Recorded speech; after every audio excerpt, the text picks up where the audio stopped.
Welcome to Product as a Star. I am your host, Will Cunningham. And on this show, we talk to folks interested in getting the word out about a product, good, service, message, or even a call to action.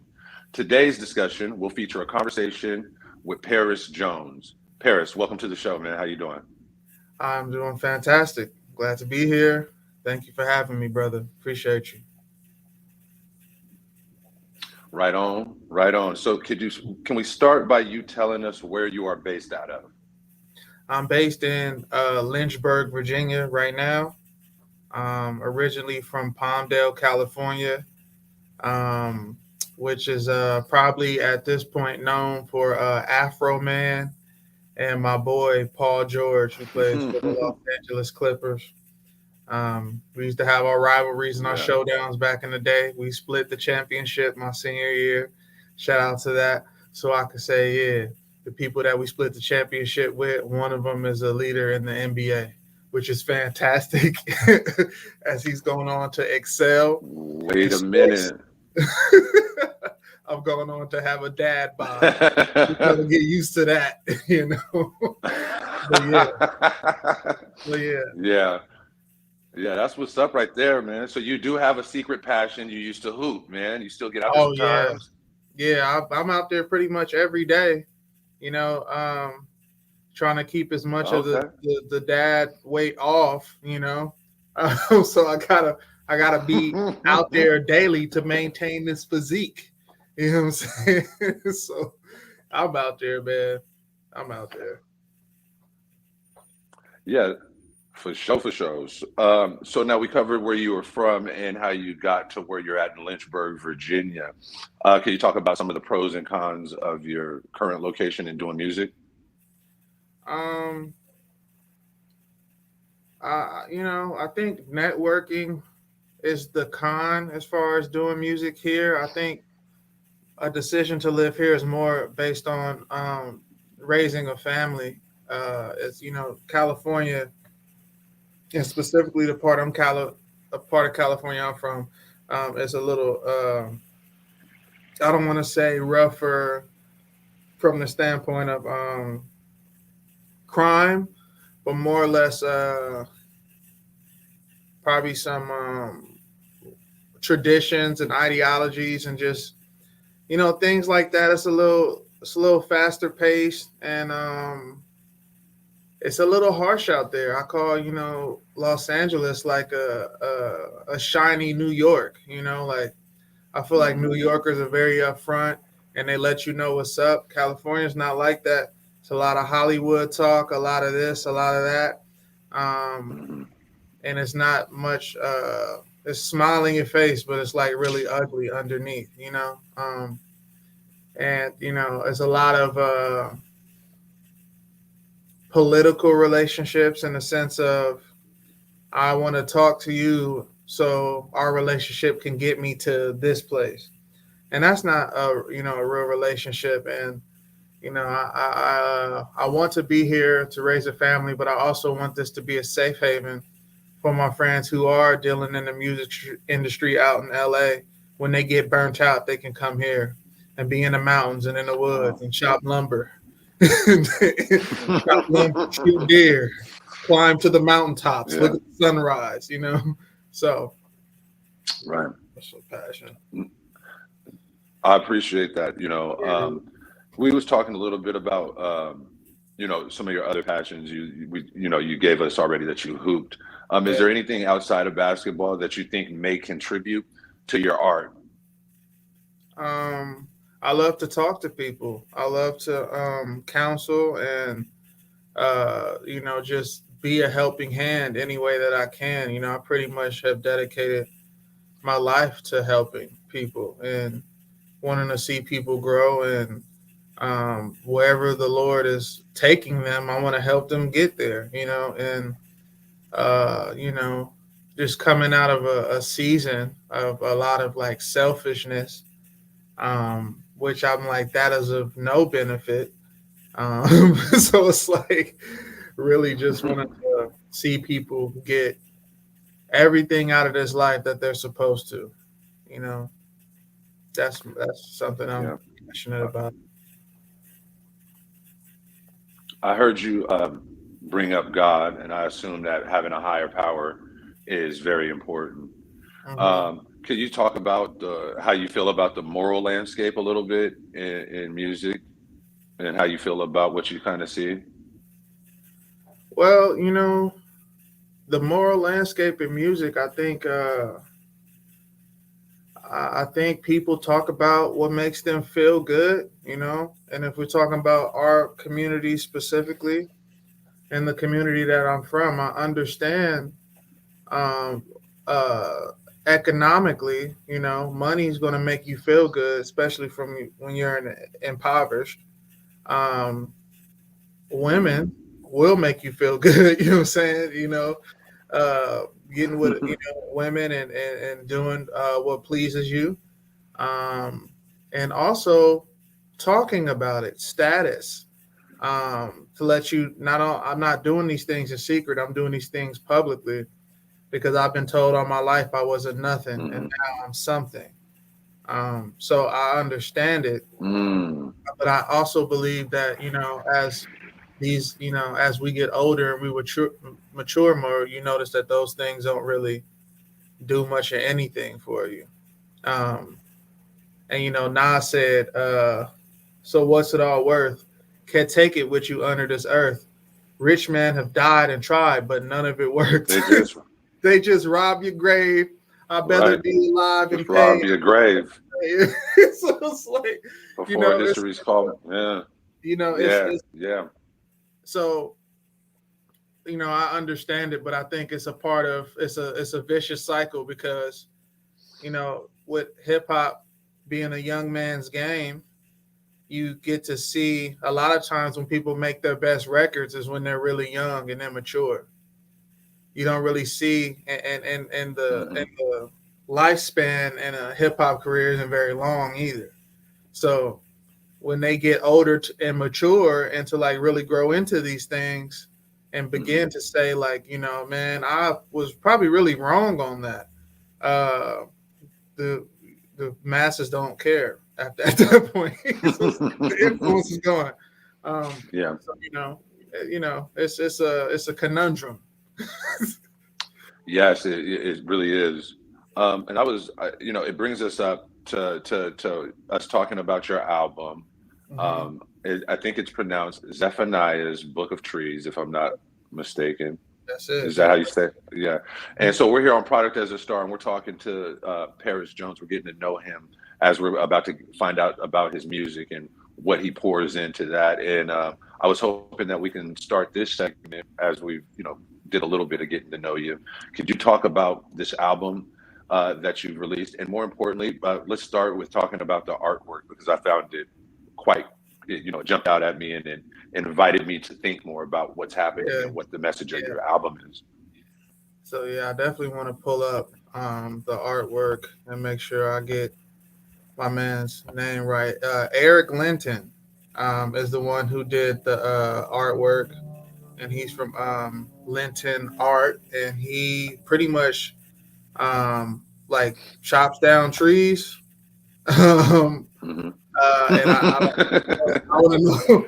I don't want to butcher his process, but what I know is that he takes tree stumps and he paints them and lays a canvas over it, and that translates onto the canvas. And he's was been Hmm. has been so gracious to allow me to take one of his pieces and use it for my album cover, which is fantastic. He loved the story and loved what I was trying to communicate, and he was just gracious enough to let me use it, and I'm very very thankful for Eric and all the things that they're doing over there at Linton Art. Wow. Um, that artwork, when I saw it, right? The way I experienced it, I had already heard about 3 or 4 songs off of the Mhm. project, and then I saw the artwork for whatever reason, and I was like, "Oh, okay, this is oh, okay, wow." And the fact that the concept, was the rings of the tree, Mhm. being in, because those are supposed to count the years of the life. I Mhm. thought that the fact that it was trees, the book of trees, the book of Mhm. life, it wasn't a dead hit because that's not art, right? But though it was abstract enough to be off topic to tie it in. And I Mm. really appreciated that because I had to think about it a little bit, but not too much. And then I had to go back to those songs that I had listened to, and all of a sudden, lyrics started taking on different transformation. Now I'm starting to look inside your pain. Now I'm starting to Yeah, look inside not just your pain, but your grace, because you went through something. And I'll let you talk about that if you should choose to. yeah, And I don't hear the hangover of like misery. I hear a light yeah. in your music. I hear a joy, even though. Um, Mhm. can we talk a little bit about your story and what happened before I get into my favorite songs off of the album? Yeah, Zephaniah is my firstborn son. He was born December 18th, 2015, and he died December 19th after having fetal hydrops, complications at birth. So it's just, when it comes to the album, it's, every song is named after a tree, and every tree represents a different stage of grief. So just this processing that whole thing, the music that I made at first, after his passing was actually really sad and really depressing. And, people would, and I'll just be want to be so gung ho, release, release, release it. And I felt like it was my Mona Lisa at the same time. It's like, I need to try to get this as perfect as I can. I think the story behind the Mona Lisa is that it actually isn't even finished. But as far as this one is concerned, I actually got it done. I didn't think it was going to happen, but it actually happened. And I'm really happy about it. But just wanting to Right. honor my son's memory, but also tell the story of, a dad trying to work through grief. And, you know, like I pictured it like this, like when my son came into my life, I was like standing in an empty field. And it's like I stood in that empty field. And by the time I came to, everything in that field had grown to be these big trees. And it's like now I Hmm. gotta find my way out of these out of this forest that I'm in now. And Hmm. every tree, every song is just like a different tree that I passed on my journey, going through this. So just this the Lord and his strength. And when the scripture says, you'll have a peace that surpasses understanding. It means a lot when you say that it doesn't sound miserable and it sounds like a light and stuff like that there, because a lot of times looking in the mirror, it doesn't necessarily feel that way. Wow. So definitely, if you're from the outside looking in and listening in, and that's what you perceive, then that means that the scripture is true, and Wow. it's going to come out, and that's really good, because life continues.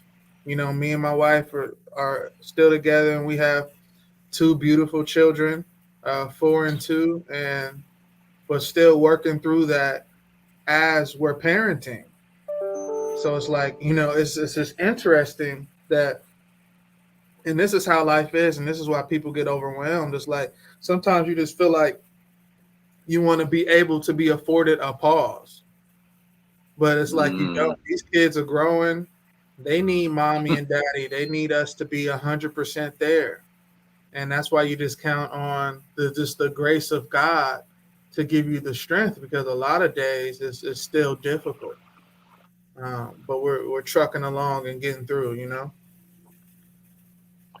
Man, the grace that's coming off of your music and your Instagram is it's discernible. You can see it, Mm. and it really moved me, man. I'm gonna tell all the audience at Product as a Star to please pay attention to our banner at the bottom here, and please check on Paris Jones. This guy made an incredible album. You don't see it coming, twists and turns, and unexpected. What the word that keeps coming back to me is grace. There's absolute songs on there that need to be on everybody's playlist. You will not be mad. I was dancing. Yeah. I never really post much after I post the initial flyer on my social. Even though I'm really good at my research. I like to follow through and listen and find out and immerse myself in whoever's coming on the program when I can afford it. And Mhm. even after I put the flyer up, I had to go back and post, the fan came out. All right, this is what I'm off of, right? Like I was on my Yeezy, Yeah, Hey, listen, man, I had to post this just to be like, y'all ain't up on this, man. Y'all don't yeah, know about this. The tree of yeah. life, you know what I'm saying? The energy and the story behind it, which allows me to segue into three songs that I picked off of the project. And I just want to maybe see if you could talk a little bit about it. Okay. First song is Holly. Yes. Yes. Holly, that jumped right out. That was instant. I was like, whoa, okay, we got something here. Yeah. Yeah. Holly is an interesting type of tree because it's used for medicinal reasons to help people overcome Mhm. specifically anger. So with that specific stage of grief, you're dealing with anger. So that song is really me just addressing Mhm. all the dark spirits. And I quoted Missy Elliott in her song.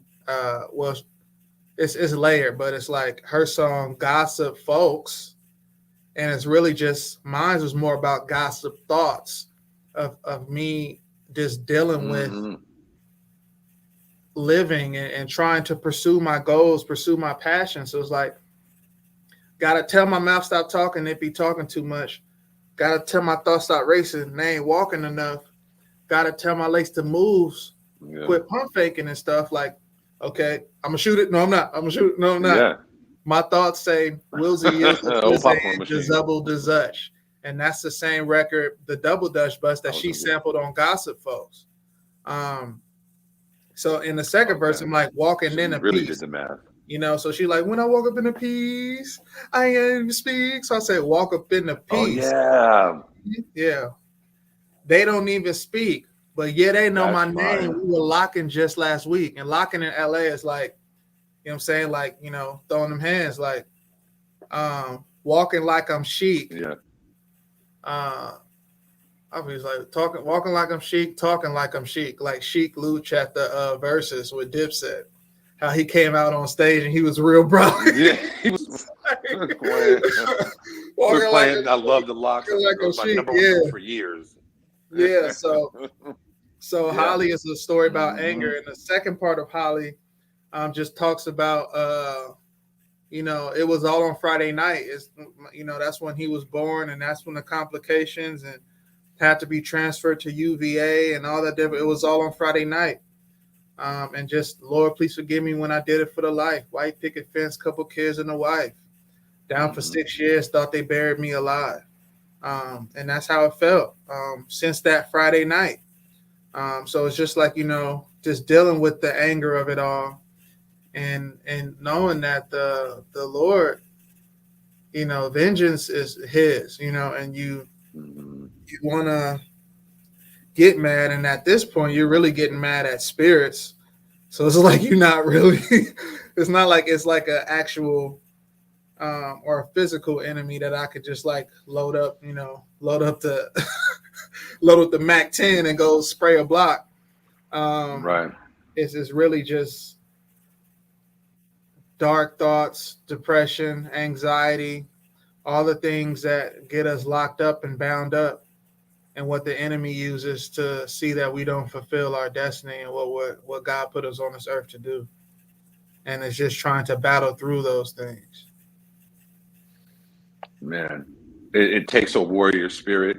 One part of me believes that we accepted the journey before we got into this life, and it's you can't prove. I can't prove that statement, but judging by how you're handling this and what you've done, and it wasn't easy. You definitely walked through your depression as you've shared with us, and but to come out, like I said, joyful disposition, still micromanaging your position with this situation on a day-to-day basis as it pertains to your musical release and your family.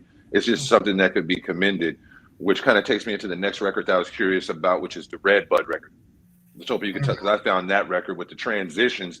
The way you transition in and out of for the people at home, when you find yourself listening to this album, what you're going to notice is really quickly, this brother nails his rhythmic points really well and his transitions. So the songs go through transitions, and they're damn near seamless. And that can be a real cumbersome process for some of us not as sophisticated. So I was really a fan of Redbud, and I was hoping you could talk a little bit about that. Yeah, Redbud is it's just it's a battle. It's all just a battle. That's bargaining. So in the bargaining process, is wanting to tell the story. You got to tell the story. Hmm. So you have my boy Elias H. He's at the beginning of it, and he's Hmm. kind of going through um, the darkness of I was bullied. You said this, you said that, you couldn't get me down. Hmm. And my thing is kind of telling the flip side of the story, which is about God and how He saved me and how He renewed me. So you have one side that's kind of addressing Satan, and you have the other side that's addressing God. But the thing about the redbud Hmm. tree is that the redbud tree and the legend of it is that this is the same tree that Judas hung himself on. So it's like you have one Oh, side of it. wow. Yeah. So the redbud tree is legend of that's a tree that Judas hung himself on, but it's also known as the love tree. So you literally have Mm. Satan and God, because God is love, like in the same Duality. tree. You know what I'm saying? Like, um, Hmm. and when I think about, the scripture says, curses he who hangs on a tree. It's like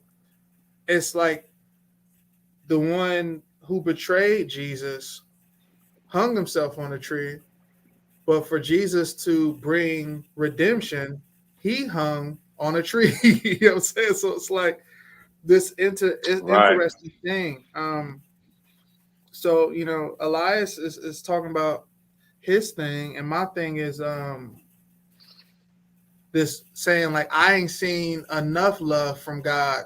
I want to see more. You know what I'm saying? So like I was grazing in the Mm. grass is a gas. This is an old 70s song I love. Um, I was moving fast, way too Hmm. fast. Had to get the cash at the dash. Tried to make it last and ain't last. Can you relate? I got a fate. Destiny, I got a date, but I got a lot on my plate. Look at the clock, I'm late. That's the lie I can't shake. Hmm. Thinking, how deep is your love for me? I ain't seen enough. Can you pour it on me? Or can you throw it on me? I ain't deep enough. Can you pour it? Made me feel like I'm soaring. Made me feel like I'm Jordan or Big Shot Ori. Big Shot Bob Hart Throb. Let me tell my story. Jumping like Hmm. I'm Jordan, hopping up out of foreign. So when I say hopping up Mm. out of foreign, most people think I'm hopping out of lamb or like Right. anything like. But I'm hopping out of foreign means that I am not of the same bloodline and kin as Christ, right? So Wow. hopping out of foreign, 7 rings because I'm foreign. So seven in some biblical numerology is the number of like Gentile nations. Okay. 7 rings because I'm foreign, but Robert Ory has 7 rings. Hmm. So 7 rings And because that's I'm good. foreign. You know what I'm saying? Yeah. You chose to ignore it. Greatest story recorded. Glad you stopped the shortage. So like Hmm. my righteousness couldn't get me there, and my works can't get me there. But he did all this to bring me into the family, Mm. and that's just this love, So you got one side of Redbud that's Satan, and the other part that's love, and just two stories about walking through that, and persevering through that, and learning about it, Not only I'm picking this up, I'm learning it, and I'm also learning about uh, trees and Yeah, their spiritual yeah, significance. I had yeah. no idea that there's this hidden world with trees associated with certain meanings, and I find it it's, fascinating. it's great. It was happening Especially without me even trying too. I was just like, how? I was like, really, this don't even make sense. How this? man, It just was like a layup. I'm like, oh, here we go. This is what it was supposed to be. man, and that brings us to fig tree. Yeah, I like that record, man. I was like, okay, we on to something. I also noticed that you seem to have 100 styles mastered. I mean, you can go from one style. First minute, 1 minute you're giving me B.O.B. Now this is just from the fan perspective. Another yeah, minute I'm catching a little baby Keem. Other Yeah. minute, I'm catching some other stuff. I'm like, I see a little hint of Drake. And I Mm-hmm. do have a question because after after you speak on Fig a little bit Mm-hmm. about this being a concept album, and I am going to raise the question to my audience a little. Well, I'll do it now. Is this a classic album? Because I've listened to it 3 times. It's conceptually sound, and there's other songs that I want to get back to, and it's leading me to want to go find out more about the remixes album that you did because of I heard the Lauryn Hill sort of interpolation. Mm-hmm. That was fire, by the way. That was fire. So Thank I'm you. like, and then I saw on iTunes the mixes. I said, oh, he owned to something. I got to get back. So if we could talk about Fig for a minute Yeah. and what Fig. the spiritual significance of that tree is. Yeah. Just the fig tree is like, the fig tree generation is something that's just in the scripture, and it's just kind of like fig and fin are like sound close. So it was really supposed Mm-hmm. to be the last song on the album. It was literally the last song, probably until a week before the album came out, because Red Sanders has such a Mm-hmm. good out piano. It lands Mm-hmm. the plane so well. Yeah.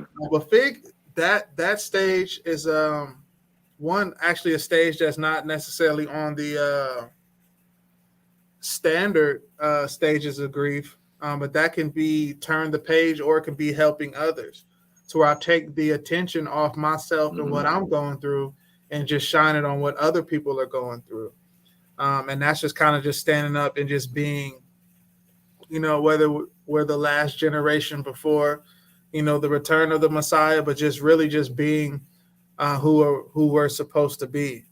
And that's just to love others. So to love others, you shine light on people's situation. So it's like, I mentioned my stuff in the beginning, but the second half is like the dedicated half is the longer half of the song.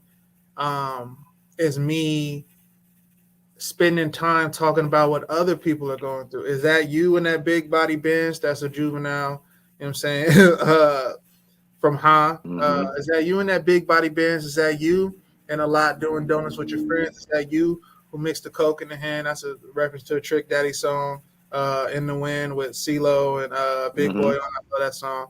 Um, is that you mix the coke in the hand? Is that you putting Dro in the wind? Is that you trying to get your hands on the cashews because cash rules things around me? Is that you with the hoop dreams but no D1 offers thinking how you got to make it overseas? Is that you? Mm-hmm. No hot water in the bathroom, pots on the stove, bathing kids in the sink. Is that you trying to get your mama in the mink? Is that you trying to get your mind to have peace? Is that you working 4 jobs every week with the song on repeat, hoping because it makes you feel seen? Is that you living with $1 in a dream, but the hill of depression is way too steep? Is that Mm-hmm. you feeling that you better off sleep? Is that you knowing I ain't talking about sleep? So it's like, I ain't talking about, I'm talking about literal suicide. You know what I'm saying? Like, Yeah. Yeah. No, I mean, is that that's you? why. Mm. You know? So yeah. You did it was in such a way though, where like you get to evaluate it without being swept around, away with the emotion of Mm-hmm. such indications, of such implicature. Which is why I want to raise the question to my audience when you do find yourselves out there, Product as a Star fam, audience and fans, when you do find yourself tapping in with this brother Paris Jones, I want to know, is it a classic album? It's conceptually sound. Every song is above quality. Classic album doesn't have to mean that you are a favorite of every song, but can you appreciate it and see that this is clearly not garbage? And when you look at each song, how they play into one another and how the last songs, like you said, lands the plane so Mm-hmm. perfectly. I think that was called Red Sanders, right? Mm-hmm. Yeah, I Mm-hmm. mean, we have to ask the question, and I'm not going to back down from asking the question: is it a classic album? Is it like you said, your Mona Lisa? Because when you hear it, you catch those audio landscapes. There's a lot of people that appreciate music, and Beat Freak Friday, one of the collectives that I'm a part of on Clubhouse, is one of those collectives that understands this. I got a bunch of people in there that are from Virginia, South Carolina, Mm-hmm. DMV area, Baltimore, and they give it up. And when I heard this music, I had to tag them in the post because it's right up it's exactly what we cherish so much about the craft. So Yeah. after that long rant by me, it begs the question: what are some of your influence? You in the Ninth Wonder, you Little Brother, all that. B.O.B., anything like Yeah, all of like, that? Okay. dude, like I'm so, I've thought about this, and I thought about just how blessed I've been in my life to be able to experience the music that I've experienced. Um, I love, like, if I go to the very beginning, I'm one of those guys who goes back to listen to, um, like Parkside Killers, just because of like them adding the reverb on the drums. P.S. King, we making that green. It's like I love the from a scholarly standpoint, the humanities of hip hop and the history of it, and Hmm. I appreciate My Philosophy by KRS One is one of my favorite songs in the whole world. But Lil Yachty's "Give Me My Hmm. Respect" is one of my favorite songs in the whole world. You know what I'm saying? Stop. Pull up a song me Yeah, on fire, reaching the back at the iron. I'm yeah. like, so it's just like all these different things, and all these different influences. Yeah. I think it's all great to think that, you know, Cool Herc was like, man, let's throw a party on Sedgwick Avenue, and it just became Mm. this thing from the most lyrical of the lyrical to somebody who just has swag. I think Rapper's Delight, it was like the first song like that. Mm. Whereas it's like the lyrical content might not be something that's deep as far as the message is concerned, like Grandmaster Fashion and Furious Five. But these brothers have swag, and you like how they sound when they're rapping, even if they're just randomly telling stories. It's basically like just a freestyle. Like, bro, I'm freaking watching the Knicks play basketball. It's like, Hmm. yeah, that dude is fly. I want to be like him. But at the Hmm. same time, my brother's doing bad. So my mother's TV said he watches too much. It's just not healthy. You know what I'm Hmm. saying? It's like bill Not healthy. collectors, they ring my phone to scare my wife when I'm not home. I'm Ring like, my bro, like, phone when it's I'm not like this home. the two. Yeah. It's like it's just so much, like, I have so much love for it, and from all perspectives. I'm not one of those guys who is like, oh, like, like that false dichotomy of like, man, and like you can't like Tupac, Biggie, and Little Yachty. It's just like, no, like I like King, I like Mm. Yachty, I like Biggie, and I like Pac, because it's like these young brothers are um, gifted and have learned how to dang near perfect a craft. And I love it how you can see the message and rapper's delight through it all. It's It's like through true. all through the generations. You're gonna see those two. You're gonna I have the mean, it's message, and you're gonna have rapper's delight, and that's gonna continue to change and evolve how it sounds. But it's always gonna be those two. And I'll say an exception of, if I say three prong, like every rap song comes from these three. It's either mhm. the message, rapper's delight, or Planet Rock. Yep. You know what I'm saying? Like, Yep. and it's just Those are beautiful to see it. those are three iconic records. I would add a fourth because of the sample, which would be the symphony. I would Oh, have to put the symphony in there.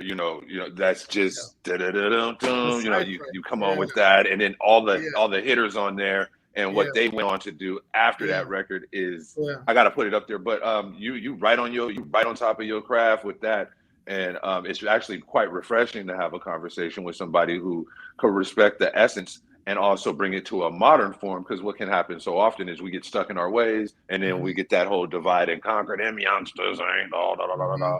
Back Yeah. when I was, but I thought J. Cole did a brilliant job on bridging the gaps between the Hmm. younger version and the older version and making that okay with the Hmm. records such as Middle Child. Hmm. You into J. Cole much? You rock with J. Cole? I I love shout him out on the album. I said, I hope Drizzy play this song 100 times a day. I hope K Dot shoots a Mhm. text, say keep leading the way. I hope Cole knows my soul is Yeah. still covered in save and 10 toes since we lost Zephaniah that day. Those are the three guys that I Wow, shout man.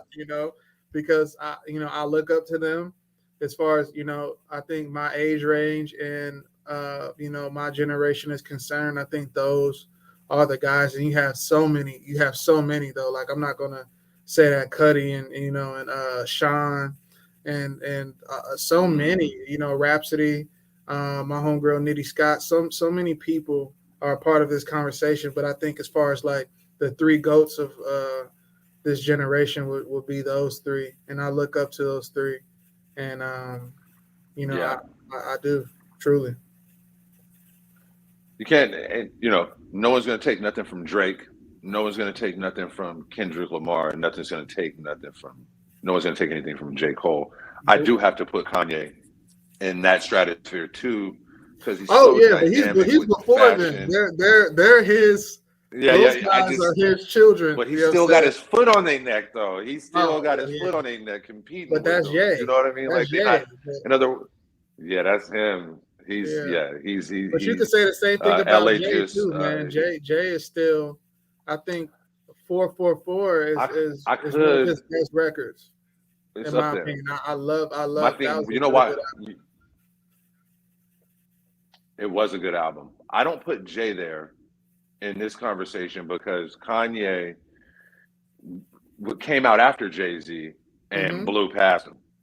And I know that's sacrilegious to say, but don't nobody want to talk about how the debacle with Jay-Z and how Jay-Z was painting it like this wasn't ideal for Kanye to do was not actually a sound business move for him. You're not going to hear anybody say that, but that business move and what Kanye was ranting about was absolutely right. Because if you think about what Kanye was saying, he was saying, come together, Apple and Tidal, and let's really just take this over. And if they would have had somebody worth $9 billion right now backing them with that type of play, and it would have been ridiculous. And he couldn't get them to see the light.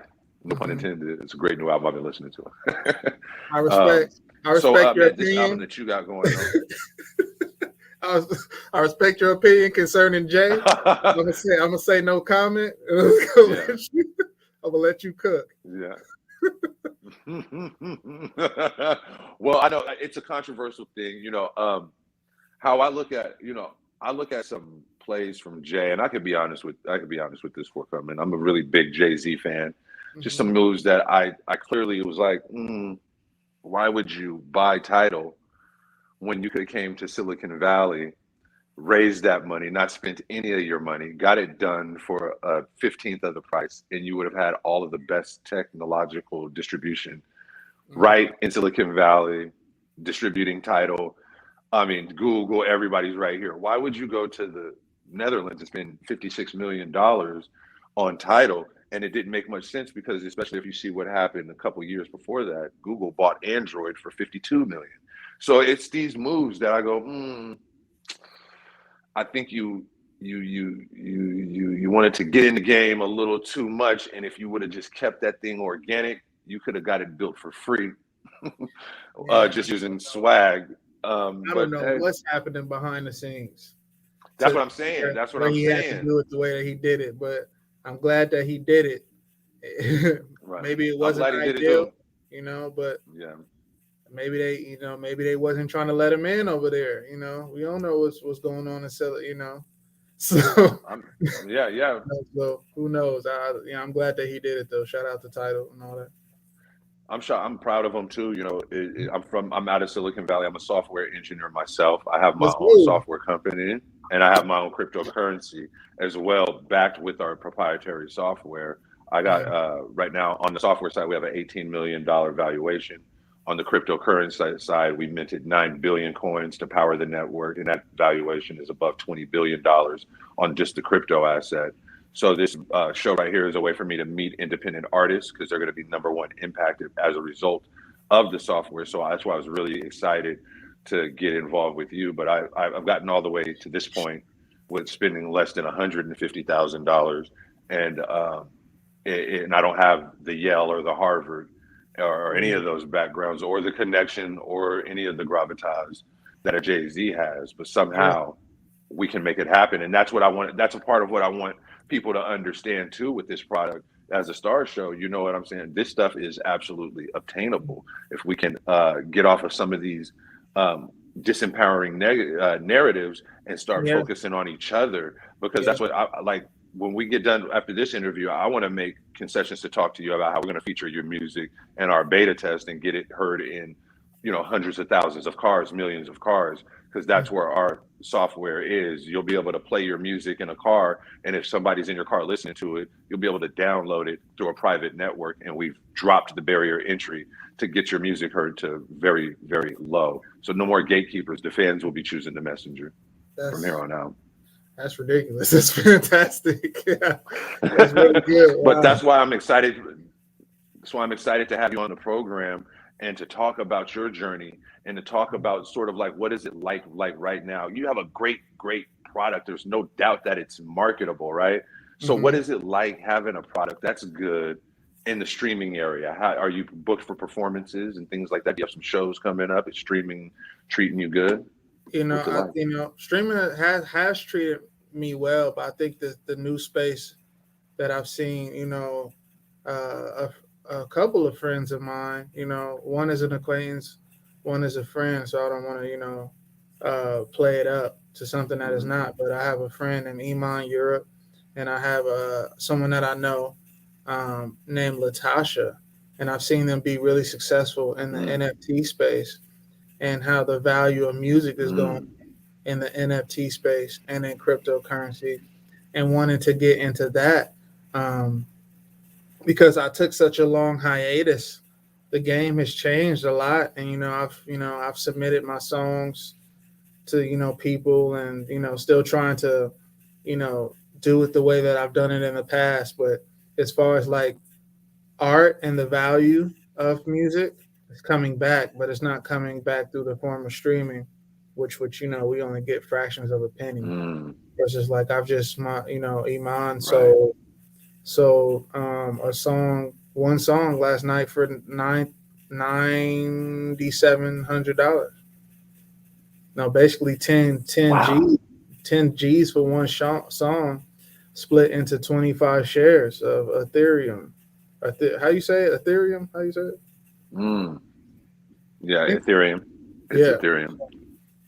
Yeah, I think that's the next, and that's how we're going to the musicians and the art is going to get value again. And I know that it's a gimmick to some, but gimmicks die hard, and the art will have value again, and where versus it would have took me millions and millions of streams just to make a couple $1,000. One song could make me 10 times that. The NFT thing is exactly right what you're saying. I believe that the functionality behind the NFT is going to be scalable in perpetuity, mainly because that whole thing where if you sell me the NFT and then if I sell it or get any money off of streams or anything like that, you're still going to get a kickback. You just have to sell that initial one to somebody who has a big enough spotlight or distribution to get enough interest so where they could turn this NFT into something really special. So in the event of Paris Jones doing an NFT, now you gotta figure out who wants to bid on it, who's going to pay the most for it, and all these types of things. And if Will Cunningham, me as the owner of Agua Software, I come and buy that NFT off you because I can put it on my platform that's in millions of cars. Suddenly I can get a lot of streams on that. Suddenly I could get a lot of attention on that, and all you had to do was sell it to me, and then now I got this. I can put millions of people on it around the clock, right?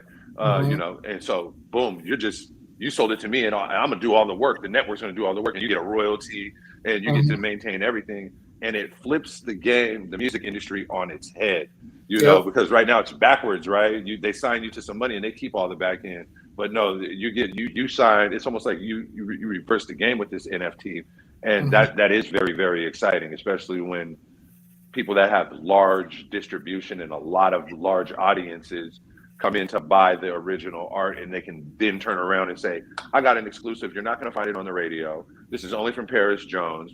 I got it. You got to come to this site and stream it. Or you got to come to this site and download it or interact with it. And we can create our future in these ways. Yep. It's true. It's true, man.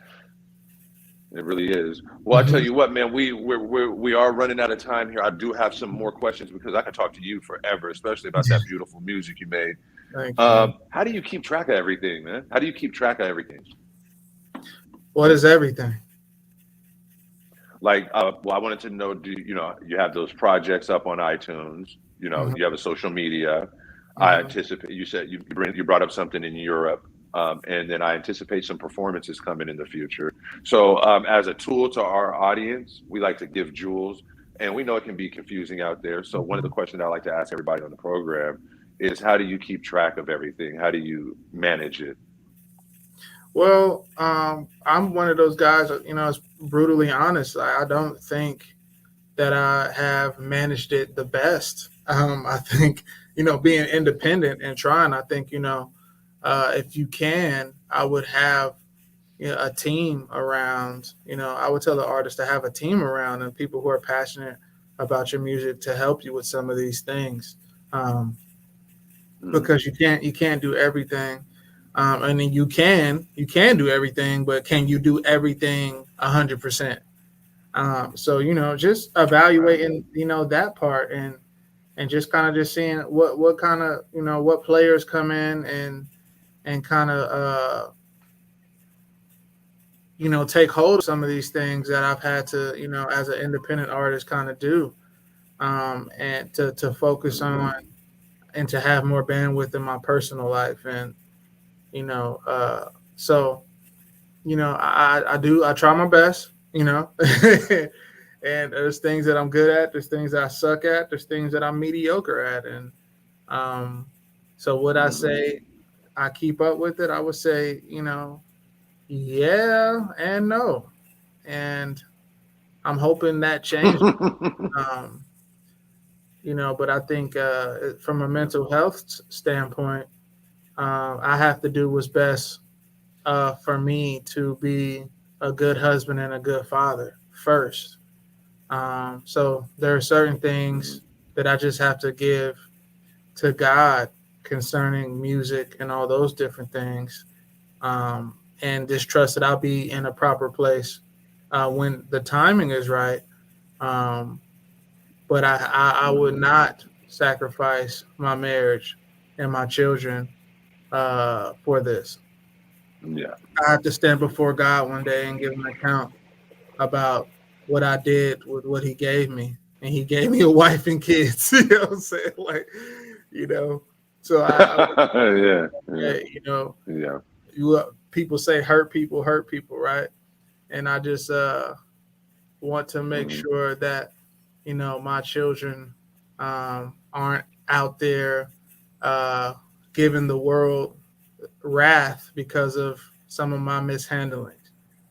So I want to make sure that I'm the best father and Right. son that I can be, and to be supportive for them because they're going to carry my name, and um, they're going to carry the future, and I have to put my basically all that I have into them, and so I think this album is hilarious because people ask me. They're like, man, this album is so complex. When did you Yeah. find the time to do it? I was just like, duh. First, Yeah. first, it took a long time, you Hmm. know, and there's a lot of whispering and a lot of low sounding raps. Okay, I'm gassing now. I'm a champ. I slept like Pacquiao. I ain't yell. Okay, I'm gas. I didn't get to yell that because I don't want to wake my kids up. It's like, I'm in the That's why you freaking didn't yell with it. the mic up close. Okay, I'm gassing now. It just comes off swaggy. Meanwhile, you're just not trying to. Yeah, It's a daddy yeah, daycare situation. We ain't trying. yeah. So the swag that you hear is me trying not to wake my children up at night after they I go to rock with bed. that. They go to bed. Look, Okay. Oh, hey, yo, Sally, I gotta get this out. I gotta spit this verse. And yeah. her Look, being you're gonna have them out here. You're gonna have them out here imagining that it's some bad kids in the next room sleep, and you can't wake them up on the mic. People, oh, that's how he did that. Okay, word, I got that. I'm gonna run this simulation. yeah, This is what they're I'm. wonderful, man. But 4 and 2, man, that's they Woo, they on they are wheels. they are in it. You know what I'm saying? My daughter about to be 3. Yeah. they like 15 months apart. It's like for a long time it was like, what is sleep? They don't sleep. Now they just starting to sleep, and now the smile and stuff is coming back a little bit more. But man, I'm telling you, it's really Wow. Yeah. different. So Wake up at one of them naps, like, for real, this is what we doing? You yeah, serious right now? One of them especially when they 3 o'clock go out the episodes? nap space, it's like, oh, Oh man. here we And you are be wanting to nap and they be wanting to stay up. forever too. Yeah. Yeah. Yeah. So just two more questions, man, and we can. I'm gonna let you go. I really, Yeah. because I'm a hip hop nerd, music nerd. So Mhm. many questions. I never got to find out if you played any instruments. I never got to find out more about your creative process. So many questions that I had down here. But we'll go with these two. How do you see yourself as an artist? I think it's just honest and eclectic. That's just what it is. I think if I can bear my soul on the song, that's just what I'm known for. I don't think I'm the greatest lyricist. I don't think I'm the greatest producer. I'm not trying to be none of those things. I'm just trying to be me on the song. And when I was first starting to make music, that's the one thing that I couldn't do. Is that I was trying to be everybody else instead of being me and telling my story. I was telling stories that didn't even belong to me, telling stories that I thought that people wanted to hear. Mm, When I was like, the thing that people need to mhm, hear, I don't have to make it up. I'm actually walking through it. And if I can communicate just the emotion of it, if I can just communicate that, that is going to make a life changing impact for people. Because knowing that you're not alone and being connected is one of the greatest gifts that God has given us on this side of heaven. And He uses various things to allow us to feel that way. And community is one of those things. And mhm, music is a community thing. Its origins and its roots are a community thing. We're gathered and we're singing this song together because we affirm the message in this song and we enjoy this song. So it's a way to build community and to know that people aren't alone. When you're turning up and you're happy, you're not alone. And when you're down in the gutter and sad, you're not alone either. So just trying to do my part in the world in that way, um, and just point people to life. Freedom on everything I touch, freedom on everything I mhm. see. You know. Right. This is a really eye-opening interview.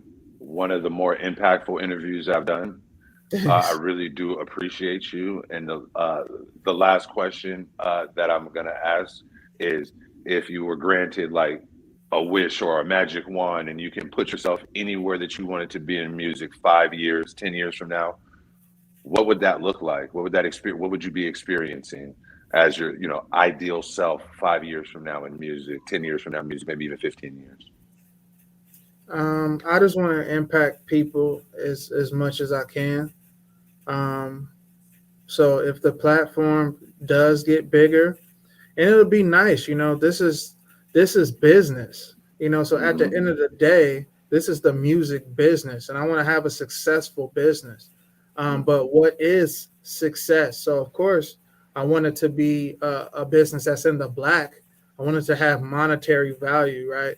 But at the same Hmm. time, I'm talking about I also want to have success in the things that are eternal, which is that if my music can help somebody's mental health, their spiritual health, and their emotional health, and point them to life, then that's something that will be credited to my heavenly account, which is fantastic because that's what it's all about. You know what I'm saying? Like, I can't take my business with me after I leave, but if I Hmm. do something that's impactful emotionally, spiritually, and physically, those works will follow me long after I'm gone.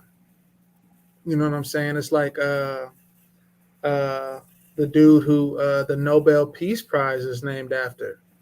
He's the person who Hmm. invented dynamite, and he saw an obituary in the paper because his brother died, and they thought that he died. And Mm. and it said in the obituary, like, rest in peace, something something noble. He invented dynamite that has allowed people to kill people more effectively than ever before. It was like, yo, I don't want to be known for this. I don't want to be known for making something that could kill people more effectively. So he became known for advocating for peace. So even after he's long gone and his obituary is real now, that he's known for the Nobel Peace Prize. And most people don't even know he's known for dynamite. So it's like your works follow you. So, I want to do things that will follow me in a positive way and will lead people to God, lead people to the tree of life. And it has to be that, because that's the only thing that has eternal significance. Everything else is fleeting and fading, and that's okay, because that's just what this is. That's the part of maturation. That's a part of life. But those things are eternal, and those are the things that I place my value in. So I want to have a successful business, of course. Who doesn't? Nobody wants to be a failure. But it's two-sided. But the eternal side is a lot more weightier to me than the physical business side. But I want to see success in both of those areas. Man, and I have a feeling you're gonna see both of those. We thank you for coming on this show. I'm gonna go Thanks ahead for and give you having the me. last word. This is product as a star. You know me, Will. My audience is gonna rock with a lot of what you said, because my audience likes to rewind and get the jewel and find the. They like to do that. And what you just left us with was very high impactful. So we appreciate that. Why don't you go ahead and close us out and tell us where people can find your stuff, man, and how they can rock with you. Oh yeah, y'all know what time it is. I'm about to Oh, get here we go. yeah. Give it to him, damn it. Yo, social media All on right. Twitter, Paris Jones, Instagram, PRSJON, SoundCloud, PRSJON. You can find me on Wikipedia, Paris Jones. Look me up on Spotify, Paris Jones, Apple Music, Tidal, all the above, Paris Jones. That's right. Paris is the city of lights, and I have a Jones for the city of lights because I love it. And one day I'm going to be there in a greater city of lights, and I hope that you'll be there with me too. So that's where you can find me. Yeah, I'm gonna go. And any sucker MC that wants to battle me. Yeah, that part. I'm over here waiting for him. It's I'm over so here. hilarious that it used to be like that. It used to be like that. They used to come up to each other and be like, man, sucker, I heard you. It's crazy out here, man. That must have been an illmatic time. I in love history, it. I love man. it. I love it. Sheesh, man. That joke was crazy. That's crazy. Yeah. We got Sugar Hill Gang nowadays would probably be like your Ray Shrimmer. The message would probably be like Kendrick Lamar. Yeah. You know what I'm saying? And just going back, you do see seeds of the culture here now. And fashion has always been robust and strange in this genre. And so let's continue it, man. Great energy, Paris. Really appreciate you, brother. Yeah, we out, man. Thanks, man. That'll do it for us, man. Peace, y'all. Peace.